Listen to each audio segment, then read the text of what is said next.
우리를 살리시기 위해서 십자가 지시고 부활하신 주님의 그 은혜, 기쁨이 가득한 하루 되시기를 바랍니다. 할렐루야. 오늘 함께 예배하는 교우들 주님의 이름으로 환영합니다. 오늘 부활절 5번째 맞는 주일은 청년주일입니다. 우리 감리교회에서는 전에는 9월이었는데 다시 이제 날짜를 5월 세 번째 주일로 청년주일을 그렇게 옮겨서 지킵니다. 가정의 달에 이제 청년주일까지 집어넣게 된 건데요. 전에도 그런 말씀을 드렸습니다. 다음 미래 세대들 우리가 이제 출산율이 낮아지고 그러면서 학생들, 청년들이 줄어드는 것과 더불어서 교회에서는 더 교회학교가 위축이 되고 미전도 종족 수준에 이르게 될 정도로 그렇게 교회에서 학생들, 청년들을 찾아보기 어려운 그런 상황에 교회 미래인 청년들을 보기 어려운 많은 교회 현실들에 비하면 그래도 우리 교회는 비전이 있지요.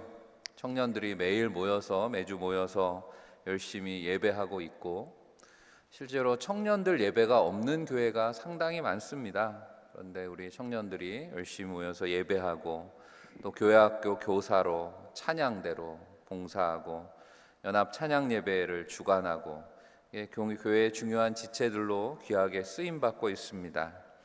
여러분의 관심과 기도가 우리 청년들에게 힘이 될 줄로 믿습니다. 오늘 오후에 가정의 달 특강 시간에도 청년들이 함께 하게 됩니다. 그리고 다음 주는 오후 예배는 또 연합 찬양 예배라 청년들과 함께하는 시간이 계속 5월 말까지 이어지게 되는데 여러분 교회에서 청년들 볼 때마다 사랑한다 고백도 하시고 격려도 해주시고 함께 기도해 주시기를 바랍니다. 오늘 본문으로 부활의 비전이라는 제목으로 은혜를 나눕니다. 부활절 두 번째 주일에 부활의 믿음이라는 제목으로 나눴던 말씀을 기억하시는지 모르겠습니다. 부활의 예수님을 직접 목격했던 초대교회 성도들에게 부활은 의심할 수 없는 사실이었다라고 하는 것을 전제로 말씀을 드렸습니다. 우리는 예수 그리스도의 부활 사건에서 시간적으로 굉장히 멀리 떨어져 있습니다. 2000년이라고 하는 게 가늠하기 어려운 그런 시간의 간격이기 때문에 오늘 우리들은 반대로 예수님의 부활의 역사적인 사실에 대해서 2000년이라고 하는 시간이 역사적으로도 추적하기 어려운 거리이기 때문에 오히려 예수님이 정말 부활하신 게 역사적으로 맞다 그런 변증을 하는 노력을 하지만 고린도 교회에 보낸 편지에 보면 오늘 우리가 읽은 15장을 부활장이라고 했잖아요. 부활에 대한 이야기를 나누는 이 내용 속에 당시 많은 그리스도인들이 실제로 예수님의 부활을 경험했던 자들이 아직도 많이 살아있는 상황이었기 때문에 오히려 부활 사건을 의심하는 교회 안의 사람들을 향해서 만일 부활이 없다고 한다면 무슨 일이 어떤 문제가 생기는가라고 하는 것을 설명하는 내용이 주였습니다. 이게 앞에 본문이었다면 복음과 기독교라고 하는 것이 그 당시 초대교회 그리스도인들에게는 그들의 신앙의 또 복음의 기초였다는 거죠. 그래서 오히려 이원론적인 그리스 철학에 물든 영지주의자 같은 사람들의 잘못된 사상을 가지고 부활을 부정하게 될 경우에 어떻게 되는가? 도미노처럼 우리의 신앙은 무너지게 된다라고 하는 것을 경고했던 거죠. 그래서 앞서 14절, 19절을 이어서 읽어보면 그리스도께서 만일 다시 살아나지 못하셨으면, 만일이라고 하는 게 오히려 부활이 없다는 걸 전제하면이라는 거죠. 우리가 전파하는 것도 헛것이요 너희 믿음도 헛것이며 19절에는 만일, 또 만일이 나오지요. 그리스도 안에서 우리가 바라는 것이 다만 이 세상의 삶뿐이면 모든 사람 가운데 우리가 더욱 불쌍한 자이리라 라는 말씀으로 부활은 기정사실인데 만일 부활이 없다고 하면 어떻게 되는가, 이런 논리로 말씀을 전하고 있었습니다.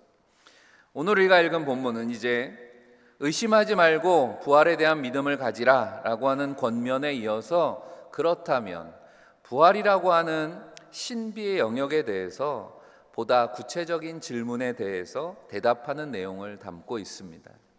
부활의 비전을 담은 오늘의 말씀의 첫 번째는 부활의 신비에 대한 이야기입니다. 부활을 분명히 목격했고 부활에 대한 믿음을 가지고 있다라고 하더라도 부활이라고 하는 사건 자체는 여전히 신비스럽죠. 죽었던 사람이 다시 살아났습니다.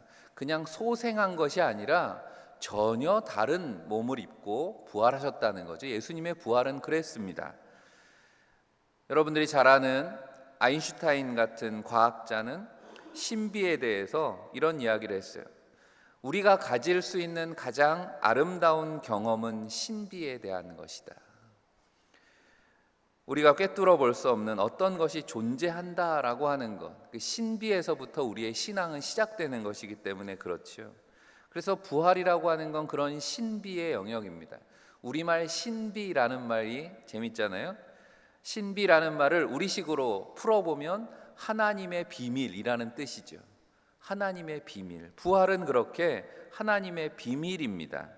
그러므로 우리가 몸의 부활과 영생을 믿습니다. 오늘도 신앙 고백하면서 신앙 고백의 맨 마지막 문장이 그렇게 우리는 몸의 부활과 영생을 믿습니다 라는 고백으로 날마다 신앙 고백 마지막에 하는 고백은 결국 그 신비의 주인이 되시는 하나님을 믿습니다 라는 고백 안에 담겨 있다는 거죠. 우리가 부활을 믿습니다 라는 말은 하나님을 믿습니다, 그 신비의 영역의 주관자이신 하나님을 믿는다는 고백을 담고 있는 겁니다. 고린도전서 4장 1절에 사람이 마땅히 우리를 그리스도의 일꾼이요 하나님의 비밀을 맡은 자로 여길지어다 말씀합니다. 우리가 그리스도인이 된다는 것, 그리스도의 일꾼이 된다라고 하는 건 부활의 신비를 믿고 그 맡은 신비에 충성되게 증거하는 삶을 산다는 것이죠. 오늘 41절에 오늘 본문 내용이 시작되는 단락은 32절부터입니다. 우리 좀 본문이 길어서 42절부터 읽었는데 여러분 성경을 펴놓고 계시다면 32절에 보면 부활을 믿지 못하는 사람들의 회의적인 질문으로 말씀을 시작하고 있습니다. 여러분들이 성경을 펴고 계시다면 32절 말씀을 다시 읽어보면 누가 묻기를 죽은 자들이 어떻게 다시 살아나며 어떠한 몸으로 오느냐 하리니 라고 묻고 있습니다. 이 질문에는 두 가지의 질문이 포함되어 있습니다. 첫 번째는 죽은 자가 어떻게 부활하겠냐라고 하는 거죠. 하나님을 믿는 것도 성령의 도우심이 없이는 불가능한 것처럼 부활의 신비도 마찬가지입니다. 사람이 죽으면 땅에 묻혀서 썩어서 먼지가 되는 것이 사실이니까 불신자의 질문은 너무도 당연한 거죠. 어떻게 죽으면 부활하느냐? 당연한 질문을 하고 있는 겁니다. 이런 질문의 의도를 너무도 잘 알고 있기 때문에 성경은 바로 그 점에 대해서 설명하고 있습니다. 바울은 어떻게 설명하냐면 부활을 마치 곡물이 자라는 것처럼 설명하는 거예요. 먼저 죽음이라고 하는 건 씨가 땅에 묻히는 것과 같다 이렇게 설명하는 겁니다. 그러니까 씨가 땅에 묻히면 어떻게 돼요? 흙으로 변하는 거지요. 사라지는 겁니다. 그래서 형체를 잃어버립니다. 그리고 부활한다라고 하는 건 마치 땅에 묻혀서 사라진 것 같았던 그곳에서 새로운 생명이 피어나는 것으로 설명하는 거죠. 그러니까 씨가 묻혔지만 씨에서 전혀 다른 곡물이 나오게 되는 것, 사실 우리가 생각하기에는 매일 보는 거니까 당연한 이치라고 생각하지만 그 안에 숨겨져 있는 것이 바로 하나님의 생명의 원리라고 하는 거죠. 하나님의 신비가 그런 것입니다 라고 설명하는 거죠. 우리가 어제 전교인 소풍을, 한마음 소풍을 다녀왔습니다. 소풍에서 우리가 개회 예배 드리면서 나눴던 말씀이에요. 하나님의 살아계심은 우리가 바라보는 자연 속에 다 계시되어 있다는 거죠. 자연을 우리가 무심코 바라보지만 믿음의 눈을 가지고 바라보면 그 안에서 하나님을 발견하게 됩니다. 그래서 로마서에서는 하나님이 어디 계시냐 의심하는 사람들, 오늘 질문하는 것처럼 어떻게 죽었던 사람이 다시 살아나 하는 사람들의 질문을 향해서 이렇게 말씀한다는 거죠. 창세기 1장 20절에 로마서 1장 20절에 창세로부터 그의 보이지 아니하는 것들 곧 그의 영원하신 능력과 신성이 그가 만드신 만물에 분명히 보여 알려졌나니 그러므로 그들이 핑계하지 못할지니라. 하나님이 어디 계시냐 묻는 사람들에게 성경은 분명히 말씀합니다. 천지 만물을 보라는 거죠. 하나님이 지으신 세계를 보면 하나님이 어디 계시냐 핑계하지 못할 것이다 라고 하는 거죠.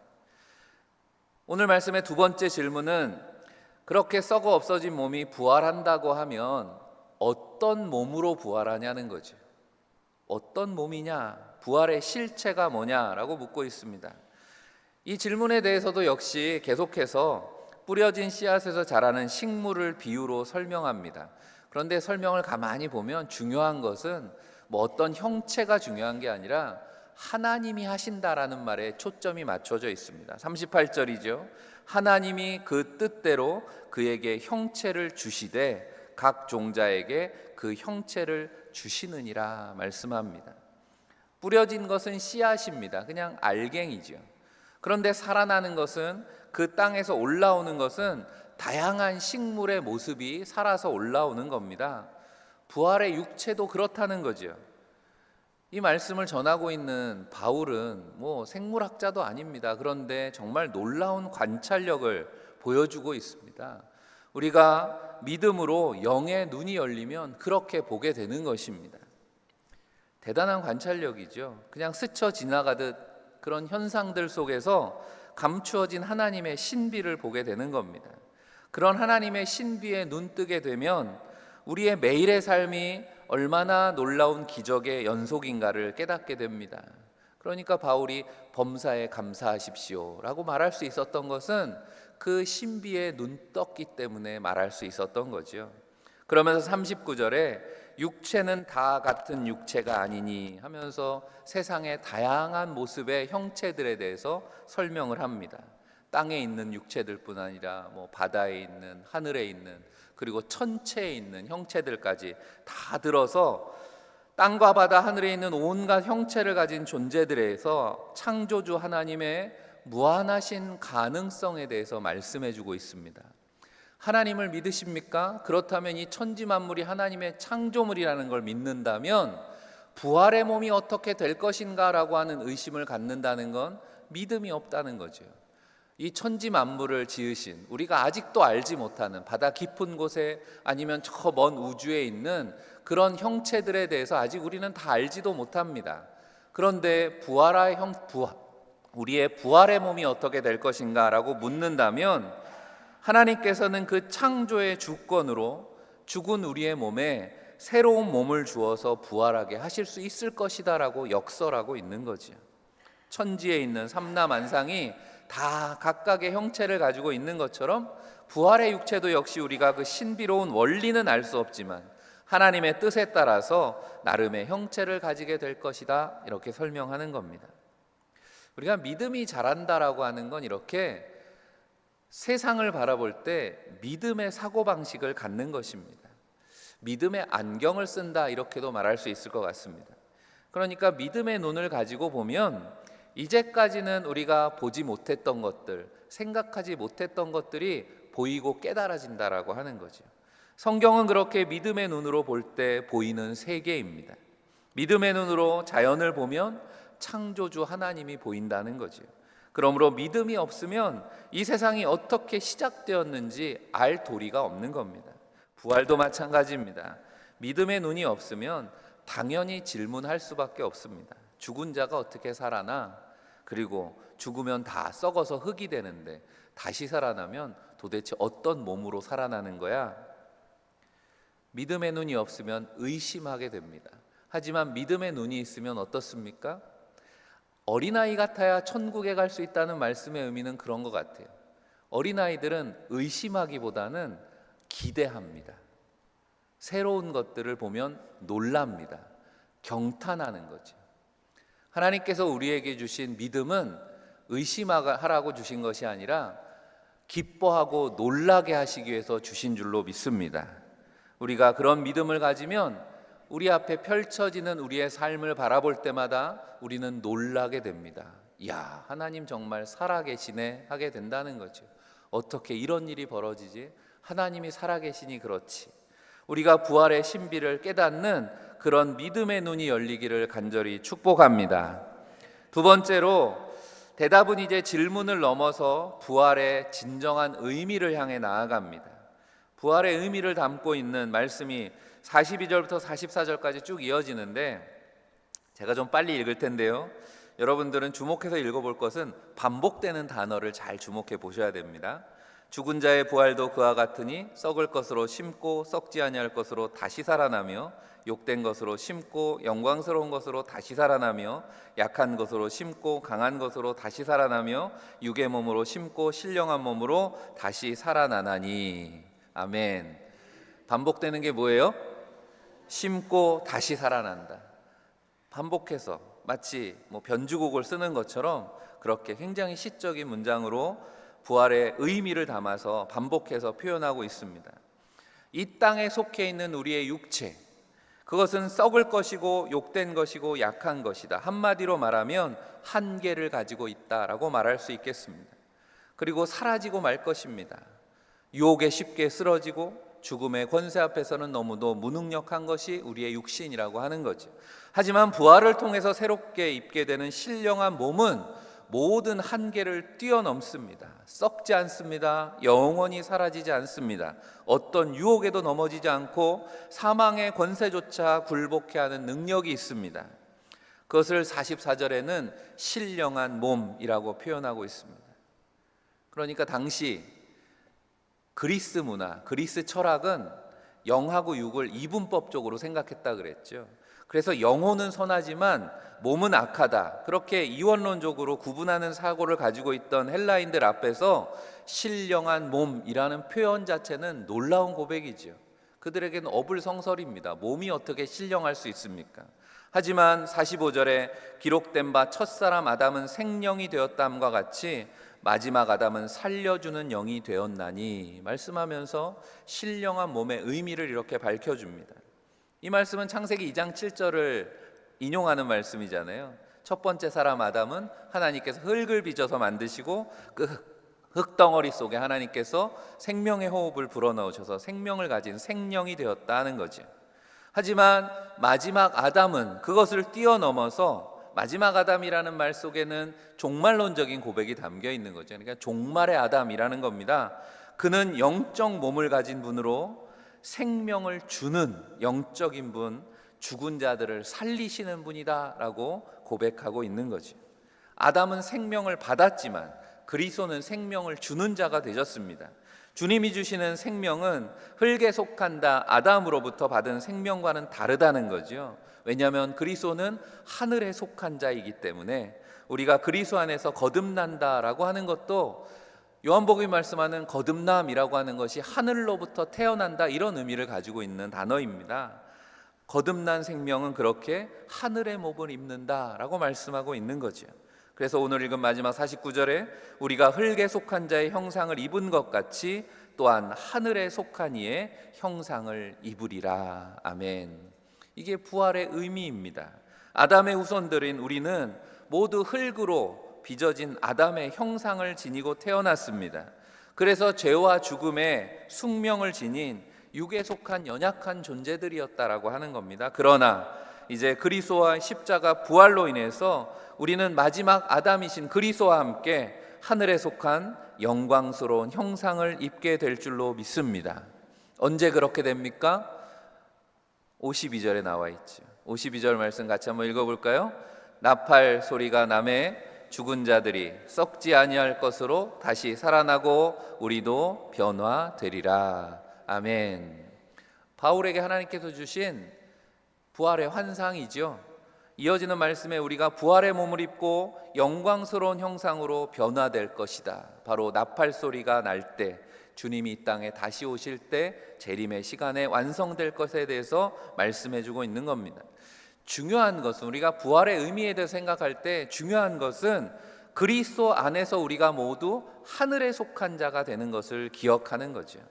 비록 지금은 우리는 이 땅에 속한 썩어질 육체, 연약하고 한계를 많이 지닌 채 살아가고 있지만 우리 주 예수 그리스도를 통해서 하늘의 형상이 약속되어 있음을 믿으시기를 바랍니다. 우리가 믿음으로 산다는 건 그렇게 우리 눈앞에 한계를 넘는 하늘의 비전, 부활의 비전을 품고 사는 것인 줄 믿습니다. 마지막으로 부활의 비전에는 영생의 소망이 그래서 담겨 있는 겁니다. 우리가 어제 소풍을 마치면서 밖에서 들은 설교니까 다 잊어버렸을 거라 생각해서 다시 말씀을 드리는 거예요. 시편 121편의 말씀을 읽었습니다.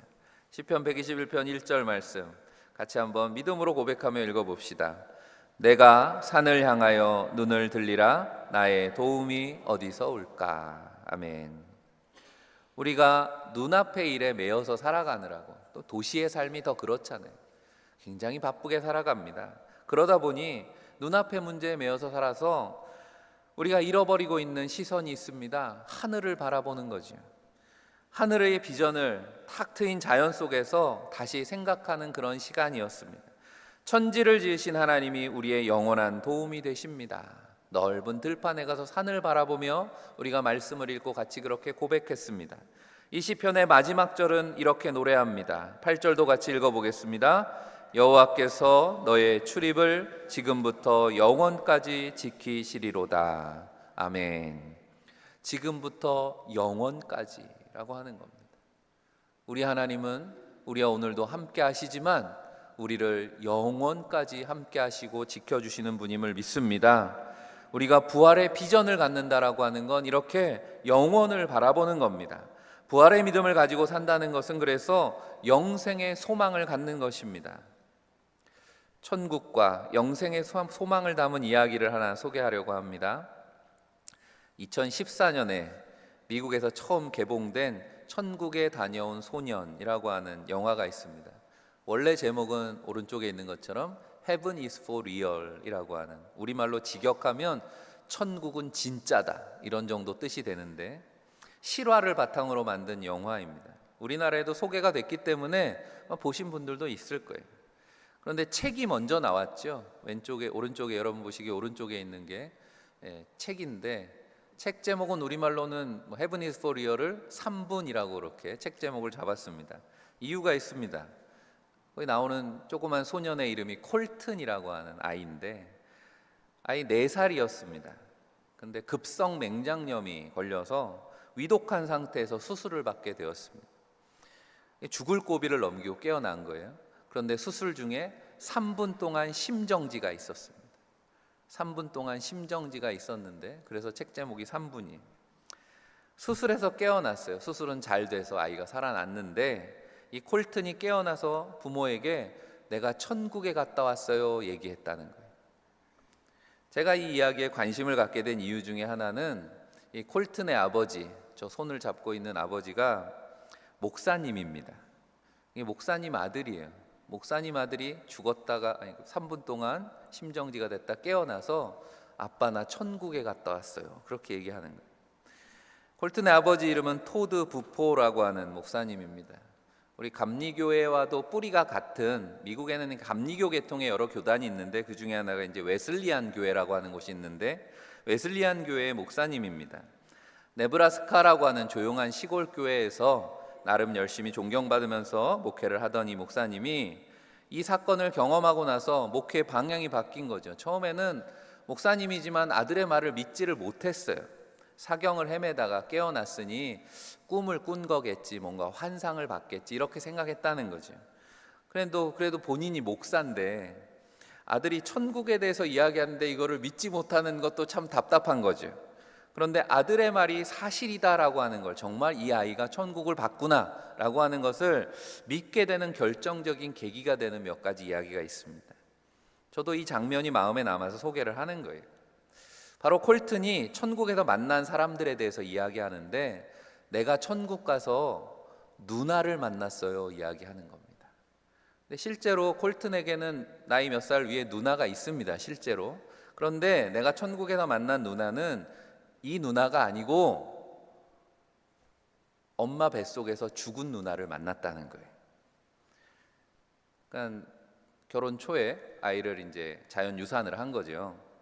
그런데 그 뱃속에서 죽은 누나를 천국에서 만났다. 안 그래도 죽을 고비를 넘기고 아이가 괜찮은가 하는데 헛소리를 하니까 엄마는 얼마나 걱정이 많았겠습니까? 근데 엄마에게 내가 누나를 만났어요 라는 말이 엄마를 깜짝 놀라게 한 거죠. 왜냐하면 태어나기 훨씬 전의 일이니까, 그리고 유산을 했다는 걸 어린 아이한테 했을 리도 없잖아요.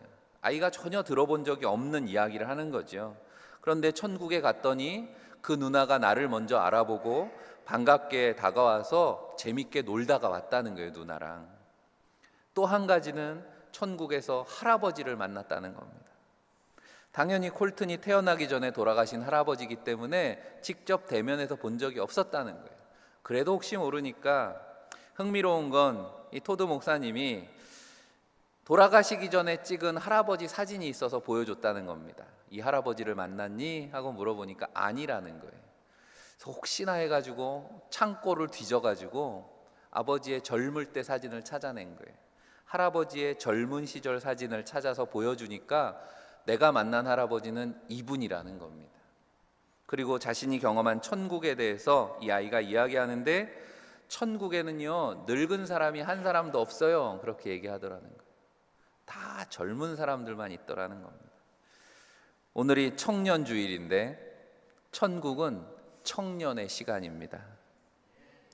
아멘 하신 분들만 청년의 시간을 경험하실 줄 믿습니다. 고령화 시대가 됐잖아요. 그래서 장례식장에 가보면 요즘은 문화가 좀 바뀌었습니다. 영정사진을, 나이 든 사진을 안 걸고 젊을 때 사진을 거는 경우를 종종 보게 됩니다. 저도 처음에 좀 이상했어요. 영정사진 왜 이런 걸 거실까? 그런데 제가 이 이야기를 처음 접하고 나서 오히려 천국 환송 예배에는 그런 사진을 거는 게 더 맞겠구나라는 생각을 하게 되었습니다. 늙고 병든 모습이 아니라 가장 좋을 때 젊은 시절의 모습, 우리가 기억해야 될 모습이고 만나게 될 모습은 그 모습이 아니냐라고 하는 거죠. 예수님의 모습도 마찬가지입니다. 우리가 예수님에 관한 성화들을 많이 보는데 고난의 주님을 그린 그림들이 많이 있습니다. 피 흘리시고 고난 당하시는. 그러니까 우리가 그런 그림 앞에 우리의 죄를 회개하기도 하고 하지만 부활의 주님의 모습을 그린 그림들도 많이 있습니다. 그런 그림 중에 평화의 왕자라는 제목을 가진 그림이 있어서 여러분에게 소개합니다. 평화의 왕자라는 부활하신 주님을 그린, 보신 적 있을 거예요. 그런데 이 그림에도 놀라운 이야기가 있습니다. 이 그림을 그린 건 아키아나 크라마리크, 발음하기도 어려워요. 아키아나 크라마리크라고 하는 천재 소녀 화가입니다. 이 그림을 그렸을 때 나이가 8살이에요. 8살짜리가 그렸다니까 믿어지십니까? 대단하죠. 천재 화가입니다. 그런데 이 아키아나가 이 그림을 그릴 때 영감을 받아서 그렸다고 고백을 합니다. 그러니까 내가 그린 게 아니라는 거예요. 그릴 수 있는 영감을 받았다는 거죠. 그런데 이 그림을 그 천국을 다녀온 콜튼이 이 그림을 보고 뭐라고 얘기하냐면 자신이 천국에서 만난 예수님의 모습이랑 똑같다는 거예요. 예수님이 천국에서 이런 모습으로 반겨주셨다라는 이야기를 해서 더 놀라움을 주었습니다. 사랑하는 성도 여러분, 부활의 비전으로 천국과 영생을 바라보시기를 바랍니다. 사울에게 쫓기던 다윗이 죽음의 공포 가운데 했던 고백이 뭐냐면 나와 죽음의 사이는 한 걸음뿐입니다 라는 고백이었습니다. 육신으로 산다는 건 그렇게 죽음을 품고 사는 것인지 모릅니다. 하지만 부활의 믿음은 우리에게 죽음 너머의 비전을 허락하는 줄 믿습니다. 그래서 전도서 7장 4절에 보면 지혜자의 마음은 초상집에 있으되 우매한 자의 마음은 혼인집에 있느니라 말씀합니다. 지혜로운 사람, 믿음의 사람은 오히려 초상집이 더 반가워야 된다는 거죠. 부활의 비전을 소유한 교회는 그래서 천국 환송을 하는 장례의 시간을 귀하게 여겨야 됩니다. 제가 전에도 말씀드렸어요. 다시 한번 강조합니다. 부활의 비전을 지닌 우리 대전제일교회 성도들은 장례식장에 가는 것을 기뻐했으면 좋겠습니다. 불편해하거나 어려워하지 않으셨으면 좋겠어요. 최소한 권사님 이상이라면, 제가 설교 준비하면서 집사로 할까 권사로 할까 고민했는데 최소한 권사님 이상 임원들이시라면 시간이 허락된다면 교회에서 주관하는 장례에 꼭 참석하시기를 바랍니다. 우리가 교회 이름을 걸고 하는 장례 예식이 허전하지 않도록 도우라라는 그런 의미도 있지만 더 중요한 것은 우리는 모두 부활의 몸을 입고 다시 만날 사람들이기 때문에 그렇습니다. 영원한 하나님의 나라에서 함께 만나서 살 사람들이기 때문에 죽음의 한계와 슬픔을 이기고 부활의 복음을 전하고 영생의 소망을 나누는 자리이기에 함께하는 것이 부활의 비전을 품은 교회가 마땅히 해야 할 일이기 때문에 말씀을 드립니다. 천국은 청년의 시간이다 그랬습니다. 오늘 청년주일에 부활의 비전을 나누게 된 것도 특별한 것 같습니다. 청년정신이라는 말을 이야기합니다. 청년정신, 여러 가지 이야기할 수 있겠지만 불가능을 꿈꾸고 실패를 두려워하지 않고 끊임없이 도전하는 것을 우리가 흔히 청년정신이라고 말합니다. 부활의 비전을 품은 성도들의 모습이 그렇지 않냐는 거죠. 죽어도 산다는 믿음으로 불가능에 도전하시기 바랍니다. 복음을 전하는 일에 끝까지 포기하지 마시기를 바랍니다. 눈앞에는 실패한 것 같아도 부활의 소망을 붙들고 날마다 감사와 기쁨으로 사시기를 바랍니다. 그런 부활의 비전으로 살아가는 저와 여러분들이 다 되시기를 주님의 이름으로 간절히 축원합니다. 기도하겠습니다. 살아계신 하나님, 오늘도 말씀 통해 부활의 비전을 갖게 하심을 감사합니다. 육신의 욕망과 죽음의 권세가 지배하는 세상을 살아가지만 우리의 소망은 오직 부활하신 주님께 있음을 믿고 하늘을 바라보며 기도합니다. 십자가에 죽으시고 부활하신 주님 안에서 우리의 시선을 날마다 새롭게 하여 주옵소서. 그리스도 안에서 부활을 품은 청년의 마음으로 살기를 원합니다. 두려움 없는 믿음으로 악한 세상을 이기게 하시고 어두운 땅에 복음의 빛을 전하게 하시고 부지런히 생명의 말씀을 심게 도와 주옵소서. 죽음 이기시고 부활하신 우리 구주 예수 그리스도 이름 받들어 간절히 기도하옵나이다. 아멘.